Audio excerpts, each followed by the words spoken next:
On a aussi appris ce soir que les hôpitaux doivent entrer en phase 2B, c'est-à-dire que 800 lits supplémentaires doivent être mis en place en urgence, dont 500 lits aux soins intensifs. Nous sommes allés justement ce matin à la rencontre de ceux et celles qui travaillent aux soins intensifs au CHR de Namur. Vous allez voir que leur vie n'est pas simple. Nicolas Leichmann.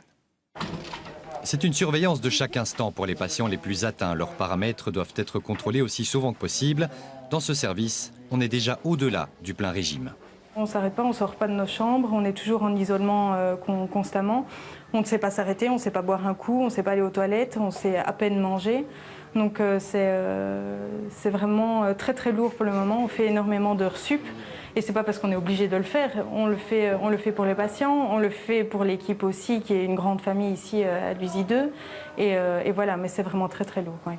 Jusqu'à 60 heures de travail par semaine, c'est presque devenu la norme et la charge ne cesse d'augmenter. C'est dur, c'est dur. Devant notre caméra, la pression retombe. Donc voilà, par rapport à la première vague, il y a beaucoup plus d'émotions, beaucoup plus de patients, la charge de travail est beaucoup plus lourde. Les patients sont plus sévèrement atteints, clairement. Ça a été très vite, plus vite, on a l'impression que la fois dernière. On est dedans et donc il faut arrêter, il faut que les gens prennent conscience que notre travail devient difficile. À l'épuisement s'ajoute le sentiment d'abandon. Plus personne pour applaudir au balcon. Sur les réseaux sociaux, Fiona a poussé un coup de gueule contre les sceptiques du Covid. Simplement des commentaires d'un homme qui va dire à quoi bon vous plaindre puisque vous avez choisi votre métier, faites-le et point. Enfin, tous des exemples comme ça qui détruisent un peu notre morale quand on rentre à la maison. Qu'on arrête de nier la situation et qu'on apprenne à prendre soin de soi et soin des autres surtout, et qu'on soit là aussi pour se soutenir tous. Pour l'instant, tous les patients ici sont soignés de manière optimale grâce au bon vouloir des équipes, mais cet élastique peut sauter à tout moment. Après un séjour en soins intensifs, il y a parfois un long chemin à parcourir pour les patients qui sont restés dans cette zone de l'hôpital. C'est l'une des facettes méconnues de cette pandémie. En effet, la moitié des patients ne sont pas au bout de leur peine. Ils souffrent de nombreux syndromes post-soins intensifs. Un phénomène qui est mal connu aussi du monde de la santé. Un monde qui doit exercer encore et qui doit être sensibilisé à cela. Aline Delvoye. Nathalie de Barcy a encore besoin de soutien. Chaque mois, elle voit sa psychologue. Elle souffre d'une insuffisance cardiaque. Dans ce cadre, elle a passé 3 mois aux soins intensifs il y a quelques années, une expérience qui l'a profondément marquée. Quand je me réveille, je vois beaucoup de personnes autour de moi. Il y a le bip des machines qui est incessant et qui est très angoissant. Je ressentais une intrusion permanente par rapport à mon intimité et à mon intégrité. On ne se pose qu'une seule question, est-ce que je vais en sortir sans trop de séquelles et surtout en sortir vivante. Ce séjour prolongé aux soins intensifs a engendré chez Nathalie ce qu'on appelle un syndrome post-soins intensifs. Ce syndrome touche une bonne moitié des patients et il se manifeste par des symptômes au niveau psychologique, physique et cognitif. J'ai dû réapprendre à marcher, à m'alimenter, à parler, parce que l'intubation et la trachéotomie abîment les cordes vocales, donc il faut réapprendre, il faut tout réapprendre. Les troubles psychologiques comme le stress post-traumatique interviennent parfois des mois, voire 1 an après l'hospitalisation, et certains patients l'occultent. Les patients ont du mal d'en parler parce que leur vécu peut parfois être à ce point horrible en termes de scènes, de rappels, de souvenirs, que d'en parler pour eux serait un risque peut-être de stigmatisation. Et donc certains vont se retrouver dans un isolement et finalement craindre de pouvoir se confier à leurs proches ou aux médecins. À Erasme, on a mis en place un suivi des patients post-soins intensifs, très utile en ces temps de Covid. On a revu une trentaine de patients qui ont séjourné ici aux soins intensifs à Erasme pour un Covid. Donc, dans ceux que nous avons revus, la majorité avait un problème musculaire assez important après 3 mois, mais moindre qu'à la sortie de l'hôpital où nous avons testé aussi. Donc il y a une évolution qui était favorable pour la moitié. Des problèmes psychologiques fréquemment, 30 à 40% des patients avaient quand même des signes clairs de stress post-traumatique. Face à la crise du Covid-19 et l'augmentation du nombre de séjours aux soins intensifs, il devient essentiel de pouvoir déceler ce syndrome pour pouvoir accompagner et traiter au mieux les patients. La Wallonie a décidé de proposer une première vague de 168 places d'accueil dans 3 centres de convalescence pour soulager justement les hôpitaux et héberger des patients. Benjamin Verporten, vous êtes à Spa. Alors en quoi consistent ces fameux centres de convalescence ? Eh bien, ils vont accueillir des patients qui sont en fin d'hospitalisation, ceux qui doivent recevoir encore quelques soins avant de pouvoir rentrer chez eux. Et ces patients, en fait, seront accueillis, vous l'avez dit, dans 3 centres de revalidation, des centres qui ont donc du personnel médical, qui ont aussi du matériel et qui sont donc une bonne solution pour fournir ces derniers soins de type hospitalier. Alors, ces patients qui viendront ici seront mis à l'isolement, ils ne seront pas mélangés aux autres résidents et le personnel qui va s'occuper d'eux leur sera dédié, autrement dit, ne s'occupera pas des résidents de ces centres de revalidation.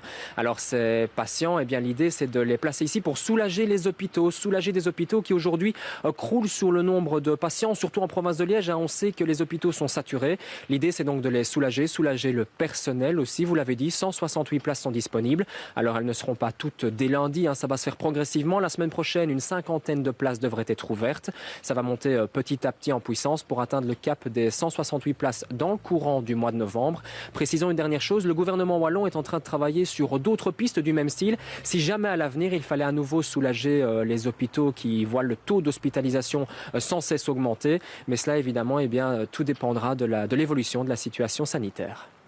Merci Benjamin. Depuis ce jeudi, les règles sanitaires entre les régions ont donc été harmonisées. Thomas Deschamps, on fait le point avec vous. Alors concrètement, est-ce que quelque chose a changé pour les Wallons et les Bruxellois ?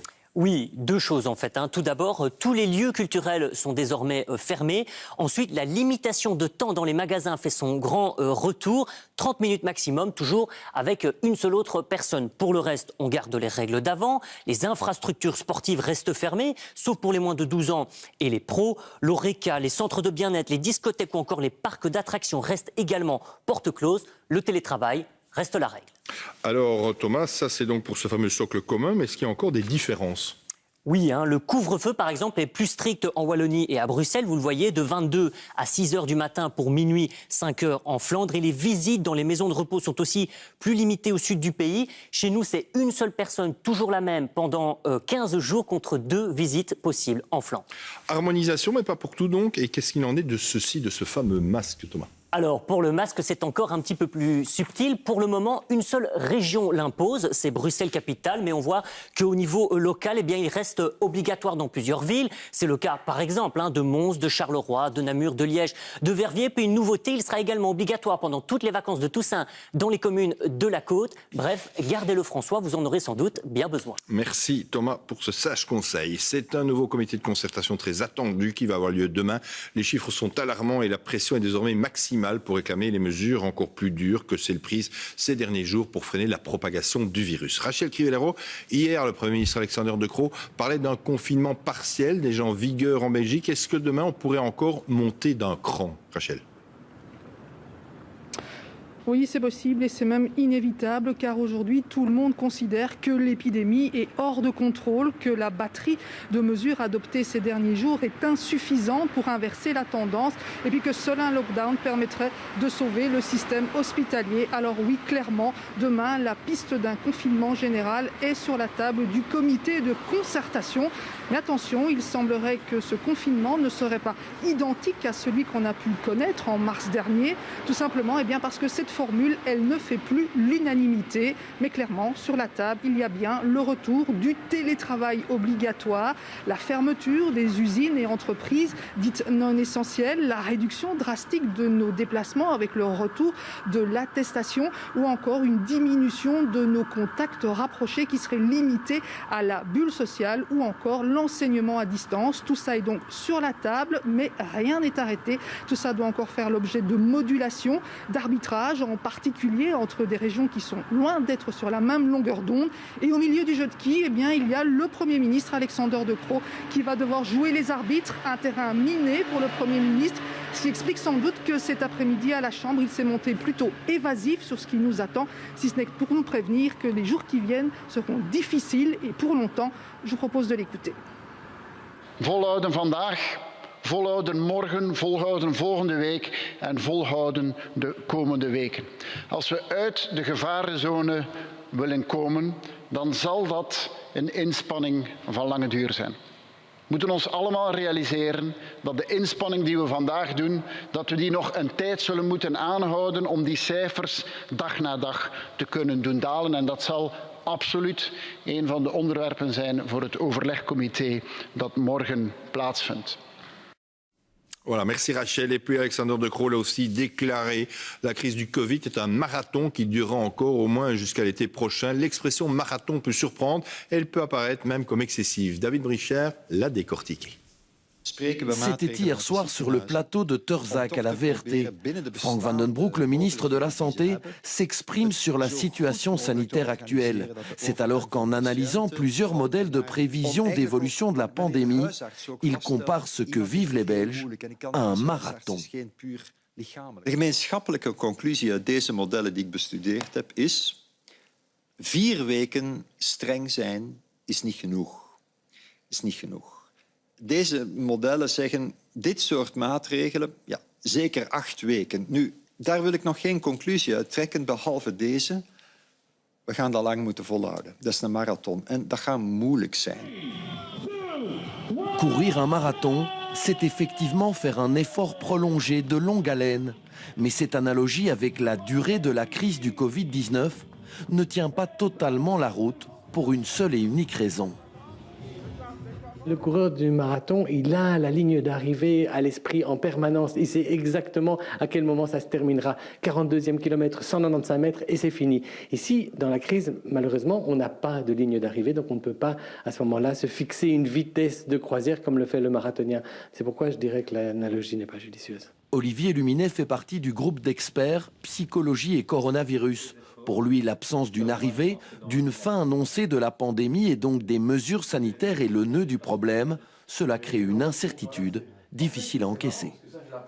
C'est une des raisons notamment pour lesquelles je pense qu'il y a de plus en plus de Belges qui sont même demandeurs probablement d'un confinement, parce que ça augmente leur niveau de certitude d'être protégés et progressivement seulement de relâcher les exigences, les efforts quand les gens seront de nouveau sécurisés.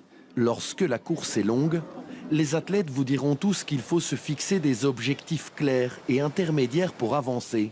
Et c'est peut-être ce que nous devons faire dans ce combat contre le virus, même si la durée de l'effort reste inconnue. À suivre dans ce journal, les manifestations